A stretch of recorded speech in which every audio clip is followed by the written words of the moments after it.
এখন সম্প্রচারিত হবে রেডিও তেহরান থেকে আজকের সর্বশেষ বিশ্ব সংবাদ। রেডিও তেহরান শুরু হচ্ছে বিশ্ব সংবাদ।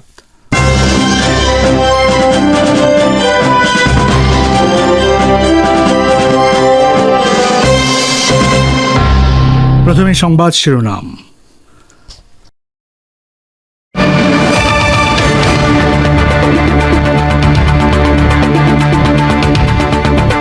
ইরানের বিরুদ্ধে সুইডেনে ইসরায়েলি স্বার্থে আঘাত হানার পরিকল্পনা করার অভিযোগ। প্রতিবাদে সুইডিশ রাষ্ট্রদূতকে তলব করল ইরানের পররাষ্ট্র মন্ত্রণালয়। গাজা মার্কিন প্রেসিডেন্টের যুদ্ধবিরতির প্রস্তাবের ব্যাপারে ইসলামী জিহাদের সংশয়, প্রস্তাব মেনে নিলে ইসরায়েলি মন্ত্রিসভার পতন ঘটানোর হুমকি দুই মন্ত্রীর। আগামী অর্থবছর থেকে স্থায়ী দোকানের মাধ্যমে টিসিবির পণ্য সাধারণ মানুষের হাতে তুলে দেওয়া হবে, জানালেন বাংলাদেশের বাণিজ্য প্রতিমন্ত্রী টিটু। এবং ভারতের লোকসভা নির্বাচনে পশ্চিমবঙ্গে বিজেপি সর্বাধিক আসন পেতে যাচ্ছে বলে সমীক্ষার ফল প্রকাশ, ভাওতাবাজি বলে প্রত্যাখ্যান করলেন মমতা ব্যানার্জি।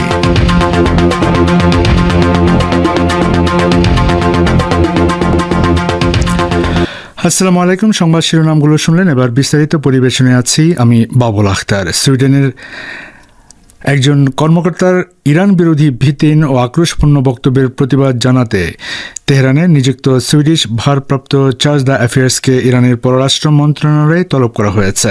শনিবার ইরানের পররাষ্ট্র মন্ত্রণালয়ের পশ্চিম ইউরোপ বিষয়ক মহাপরিচালক তার দপ্তরে সুইডিশ কূটনীতিককে তলব করেন। তিনি বলেন, ভুল তথ্যের উপর ভিত্তি করে সুইডেনের ওই কর্মকর্তা ইরানের বিরুদ্ধে বক্তব্য দিয়েছেন। কাজেই সুইডিশ কর্তৃপক্ষকে এ ধরনের প্রচারণের ব্যাপারে অতীতের চেয়ে আরও বেশি সতর্ক থাকতে হবে। এ সময় সুইডেনের চার্জ দ্য অ্যাফেয়ার্স বলেন, তিনি ইরানের প্রতিবাদের কথা অবিলম্বে স্টকহোমকে জানাবেন। ইসরায়েলের ভয়াবহ গণহত্যার শিকার গাজাবাসীর প্রতি সংহতি জানিয়ে একটি মার্কিন যুদ্ধজাহাজে হামলা করা সহ নতুন করে আরও 6টি অভিযান চালানোর কথা ঘোষণা করেছে ইরানের সশস্ত্র বাহিনী। ওই বাহিনীর মুখপাত্র ব্রিগেডিয়ার জেনারেল ইয়াহিয়া সারি শনিবার এক ভিডিও বিবৃতিতে তথ্য জানিয়েছেন। তিনি বলেন, লোহিত সাগরে কয়েকটি ব্যালিস্টিক ক্ষেপণাস্ত্র ও ড্রোনের সাহায্যে মার্কিন যুদ্ধজাহাজ ইউএসএস আইজেন টাওয়ারে হামলা চালানো হয়েছে। এর একদিন আগেও একই মার্কিন যুদ্ধজাহাজে আরেক দফা হামলা চালানোর কথা বলেছিল ইয়েমেন। ইয়াহিয়া সারি তার বিবৃতিতে আরও বলেন, লোহিত সাগরে আরেকটি মার্কিন ডেস্ট্রয়ার লক্ষ্য করেও ব্যালিস্টিক ক্ষেপণাস্ত্র ড্রোন হামলা চালানো হয়েছে। ইঙ্গো মার্কিন যুদ্ধবিমানগুলো ইয়েমেনের সানা, আল হুদাইদা ও তাইস প্রদেশের উপর বড় ধরনের বোমা বর্ষণ করার পর এর প্রতিশোধ নিতে ইয়েমেনের সশস্ত্র বাহিনী এ হামলা চালিয়েছে। মার্কিন প্রেসিডেন্ট জো বাইডেন গাজা উপত্যকায় যুদ্ধবিরতি প্রতিষ্ঠা করার ব্যাপারে যে বিস্তারিত পরিকল্পনা তুলে ধরেছে সে ব্যাপারে সংশয় প্রকাশ করেছে ফিলিস্তিনের ইসলামিক জিহাদ আন্দোলন। এটি বলেছে, আগ্রাসন বন্ধের যে কথা বলা হয়েছে তার অর্থ হতে হবে অবরুদ্ধ গাজা উপত্যকা থেকে ইসরায়েলি সেনাদের সম্পূর্ণ প্রত্যাহার করা। বাইডেন শুক্রবার রাতে 3 ধাপের একটি পরিকল্পনা পেশ করার পর শনিবার এক প্রতিক্রিয়ায় জিহাদ আন্দোলন এ বক্তব্য দিল। গাজায় হামাসের পাশাপাশি ইসরায়েলের বিরুদ্ধে যুদ্ধ করছে ইসলামিক জিহাদ। ইসলামিক জিহাদ শনিবার টেলিগ্রাম চ্যানেলে প্রকাশিত এক বিবৃতিতে বলেছে, আমার মার্কিন প্রেসিডেন্টের বক্তব্যের ব্যাপারে সন্দিহান, কারণ তার বক্তব্যে মার্কিন সরকারের অবস্থানে আমূল পরিবর্তন লক্ষ্য করা যাচ্ছে। এতদিন গাজা উপত্যকার উপর ইসরায়েলের ভয়াবহ গণহত্যা অভিযানে সর্বাত্মক সহযোগিতা করেছে বাইডেন প্রশাসন। বিবৃতিতে একই সঙ্গে বলা হয়েছে, গাজায় গণহত্যা বন্ধ করে ইসরায়েলি সেনা পুরোপুরি প্রত্যাহার করার যে কোনো পরিকল্পনাকে গুরুত্বের সঙ্গে বিবেচনা করতে রাজি রয়েছে জিহাদ আন্দোলন। আগামী অর্থবছর থেকে স্থায়ী দোকানের মাধ্যমে ট্রেডিং কর্পোরেশন অব বাংলাদেশ বা টিসিবির পণ্য সাধারণ মানুষের হাতে তুলে দেওয়ার চেষ্টা চলছে বলে জানিয়েছেন বাণিজ্য প্রতিমন্ত্রী আহসানুল ইসলাম টিটু। পাশাপাশি যেসব স্থায়ী দোকানে নিম্ন ও নিম্ন মধ্যবিত্তের পাশাপাশি মধ্যবিত্তেরও ন্যায্য মূল্যে টিসিবির পণ্য সরবরাহ করার পরিকল্পনা রয়েছে বলে জানিয়েছেন তিনি। আর চলতি বছরের জুন মাসের টিসিবির পণ্য বিক্রি কার্যক্রমের উদ্বোধন অনুষ্ঠানে তিনি এসব কথা জানান। উদ্বোধন অনুষ্ঠানে প্রধান অতিথির বক্তব্যে বাণিজ্য প্রতিমন্ত্রী বলেন, আমরা আর অস্থায়ীভাবে টিসিবির পণ্য দিতে চাই না। আমরা আগামী অর্থবছর থেকে স্থায়ী দোকানের মাধ্যমে এই পণ্যগুলো দিতে চাই।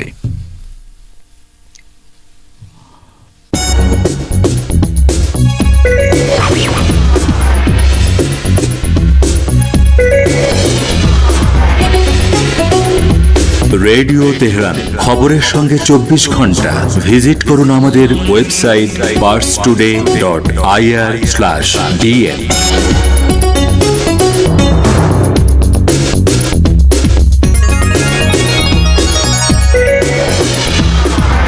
আবারও ফিরছি বিশ্ব সংবাদে। ভারত প্রসঙ্গ।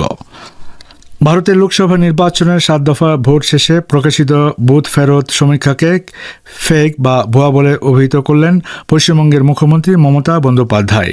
TV9 চ্যানেলে দেওয়া সাক্ষাৎকারে তৃণমূল নেত্রী বলেছেন, আমাদের রাজ্য নিয়ে যেটা দেখাচ্ছে তাকে আমি বিশ্বাস করি না, এটা একেবারেই ফেক। লোকসভা নির্বাচনে পশ্চিমবঙ্গের সবচেয়ে বড় দল হতে চলেছে বিজেপি। শনিবার 7ম দফার ভোট শেষে একাধিক ভোট ফেরত সমীক্ষায় এমন তথ্য উঠে এসেছে।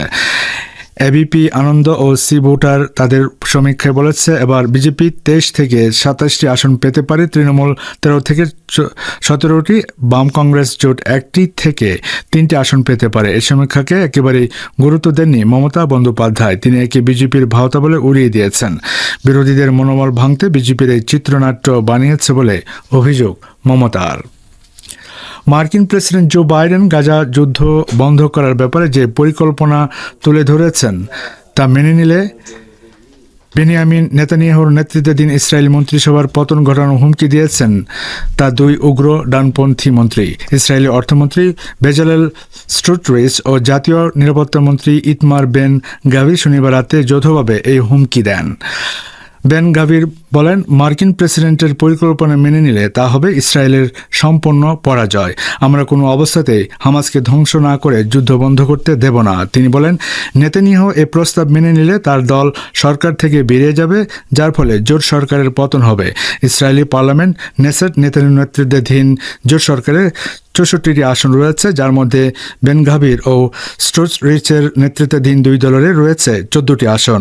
2022 সালের নির্বাচনে ওই 2 দল যৌথভাবে অংশ নিয়েছিল।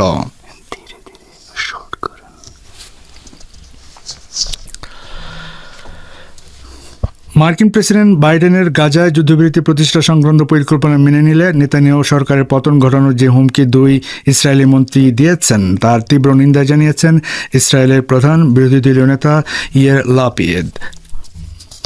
তিনি বলেছেন, ওই হুমকির মাধ্যমে ইসরায়েলের জাতীয় নিরাপত্তা, পণবন্দীদের জীবন, উত্তর ও দক্ষিণ ইসরায়েলের অধিবাসীদের জীবন ঝুঁকির মধ্যে ফেলে দেওয়া হয়েছে। লাপিড আরও বলেন, 2 মন্ত্রী চিরকাল যুদ্ধ জিয়ে রাখতে চান। গাজা উপত্যকায় আটক ইসরায়েলি পণবন্দীদের মুক্ত করে আনতে হামাসের সঙ্গে চুক্তি করার আহ্বান জানিয়েছেন লক্ষাধিক ইসরায়েলি নাগরিক।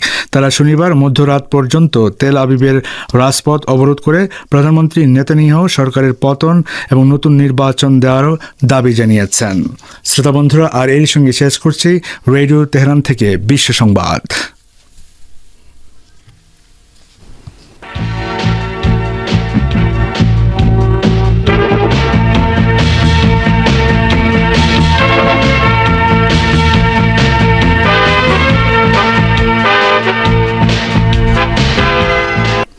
বিশ্ব সংবাদ শুনে রেডিও তেহরান থেকে আমন্ত্রণ জানাচ্ছি সংবাদ ভাষ্যের অনুষ্ঠান দৃষ্টিপাতের।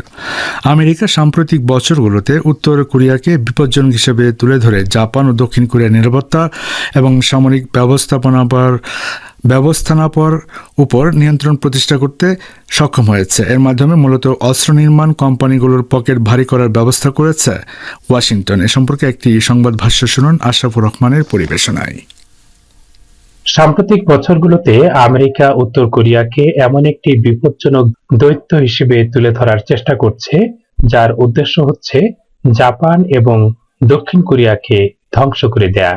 এই আতঙ্ক সৃষ্টির মাধ্যমে আমেরিকা মূলত এই 2 দেশের নিরাপত্তা এবং সামরিক ব্যবস্থাপনার উপর নিয়ন্ত্রণ প্রতিষ্ঠা করতে সক্ষম হয়েছে। দক্ষিণ কোরিয়া ও জাপানের নেতারা সম্প্রতি চীনের সাথে অর্থনৈতিক সহযোগিতা পুনঃপ্রতিষ্ঠা করার চেষ্টা করছে। বলা যায়, বহু বছর ধরে শীতল সম্পর্ক কাটিয়ে ওঠার পর চীনই হতে যাচ্ছে তাদের সবচেয়ে বড় বাণিজ্য শরিক দেশ। কিন্তু সমস্যা হচ্ছে, আমেরিকার অনুমতির উপর চীনের সাথে জাপান ও দক্ষিণ কোরিয়ার সম্পর্কের বিষয়টি নির্ভর করছে। গত 4.5 বছরের মধ্যে এই প্রথম চীনের সাথে ওই 2 দেশের বৈঠক অনুষ্ঠিত হয়। বৈঠকে দক্ষিণ কোরিয়ার প্রেসিডেন্ট, জাপানের প্রধানমন্ত্রী এবং চীনের দ্বিতীয় সর্বোচ্চ পদাধিকারী নেতা প্রধানমন্ত্রী লি কেকিয়াং উপস্থিত ছিলেন। এই তিন দেশের নেতার আলোচনার বিষয়বস্তু ছিল মূলত পণ্য সরবরাহ চেইন রক্ষা করা, বাণিজ্যের প্রসার, বার্ধক্যের সংখ্যা বৃদ্ধি পাওয়ায় বিরাজমান চ্যালেঞ্জ মোকাবেলার উপায় এবং সংক্রামক রোগের বিস্তার ঠেকানোর বিষয়ে পরস্পরকে সহযোগিতা করা। এছাড়া তাইওয়ান ও উত্তর কোরিয়া সমস্যার মতো আঞ্চলিক নিরাপত্তা সংক্রান্ত বিষয়েও গুরুত্বপূর্ণ আলোচনা হয়েছে। জাপান, চীন ও দক্ষিণ কোরিয়ার নেতারা কার্যকর সহযোগিতার সম্প্রসারণে একমত হয়েছেন যাতে তাদের জনগণের স্বার্থ সংরক্ষণ করা যায়, কিন্তু এর জন্য জাপান ও দক্ষিণ কোরিয়াকে আমেরিকার কাছ থেকে মতামত নেওয়া বা অনুমতি নেওয়ার প্রয়োজন হতে পারে বলে অনেকে মনে করছেন।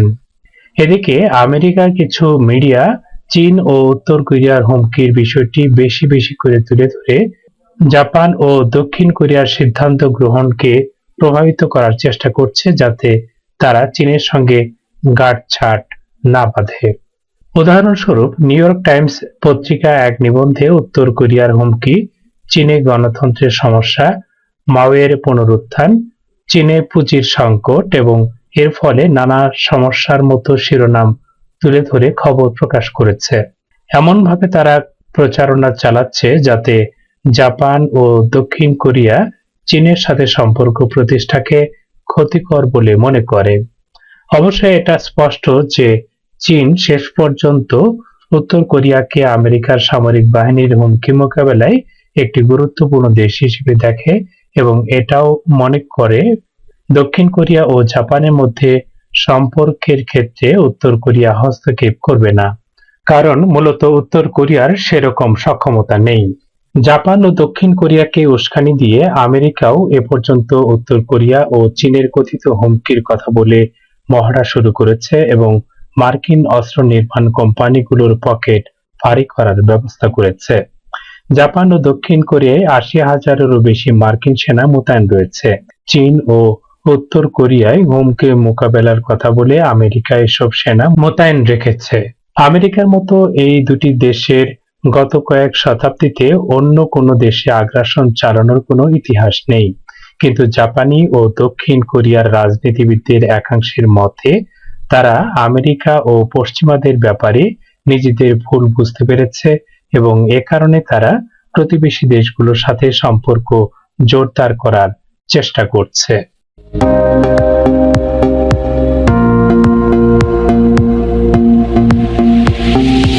শ্রোতা বন্ধুরা, রেডিও তেহরানের সর্বশেষ খবর সহ সকল বিষয়ে আপডেট পেতে যুক্ত হন আমাদের সোশ্যাল মিডিয়ায়।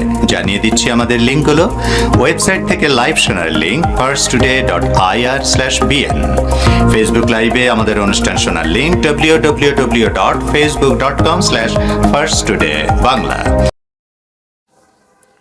এতক্ষণ যারা আমাদের সংবাদটি শুনলেন সবাইকে অসংখ্য ধন্যবাদ। আমাদের নিয়মিত ভিউয়ার যারা আছেন তাদের 82% ভিউয়ার্স এখনও আমাদের চ্যানেলটি সাবস্ক্রাইব করেননি। সো যারা যারা আমাদের চ্যানেলটি এখনও সাবস্ক্রাইব করেননি দয়া করে সাবস্ক্রাইব করে দিন এবং নিয়মিত আমাদের পাশে থাকবেন আশা করি। ধন্যবাদ সবাইকে।